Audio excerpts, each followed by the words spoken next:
Le point technologique, on peut le lever.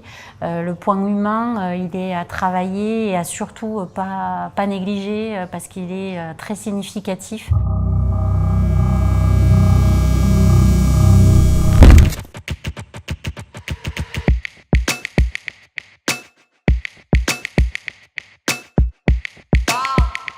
Bonjour, Christelle Galissier.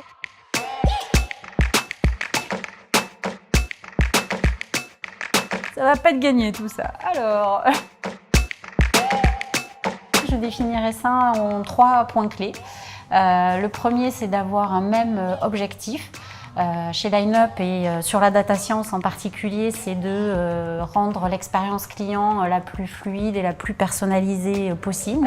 Le deuxième objectif, c'est d'être le plus imaginatif possible et le plus solidaire possible pour arriver à cet objectif d'avoir une expérience client la plus fluide possible.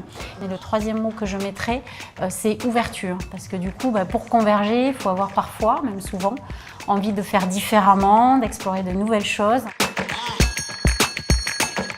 Qu'est-ce qui fait que ça fonctionne? C'est d'avoir vraiment un sponsor très fort, parce que derrière ce sponsoring fort, de vraiment donner envie aux équipes de collaborer, de désiloter à la fois la mise en commun de la donnée, mais aussi la mise en place d'actions qui soient complémentaires et transverses, avec des vrais rebonds d'un point de contact à l'autre. Ça, c'est capital. Quand on vient nous chercher, c'est plus dans une logique première de se dire mes résultats sont un peu moins bons ou la part de mes concurrents devient de plus en plus importante. Donc je pense que si j'utilise mon capital de données, si je connais mieux ce parcours et si je crée de la proximité en personnalisant mes interactions avec mon client, je vais un peu plus le fidéliser. C'est plutôt qu'on est dans un contexte assez tendu et concurrentiel très fort, et donc avec un besoin presque d'intervention de plus en plus chirurgicale au moment d'interaction avec le client.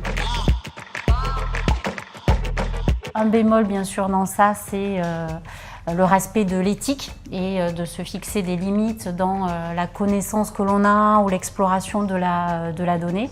Et c'est un vrai savoir-faire de plus en plus que de savoir se dire comment est-ce que je peux personnaliser, mais quelles données j'ai le droit d'utiliser dans ce contexte-là pour aller un petit peu plus loin.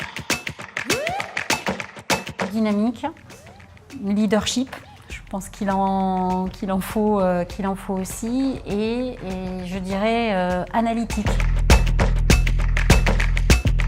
Je prendrais bien un café avec Carlo Purasanta de chez Microsoft pour échanger avec lui à la fois sur sa vision stratégique autour de ses offres qui ont vraiment vocation à pouvoir fluidifier toute cette expérience client, et avec des petites pépites autour du machine learning, et puis aussi pour échanger autour de sa transformation au sein de l'entreprise justement, parce qu'en termes de convergence, il a réussi à faire bouger beaucoup de lignes depuis qu'il est arrivé sur ces fonctions-là, et du coup j'aimerais bien partager avec lui son expérience et peut-être lui poser les mêmes questions.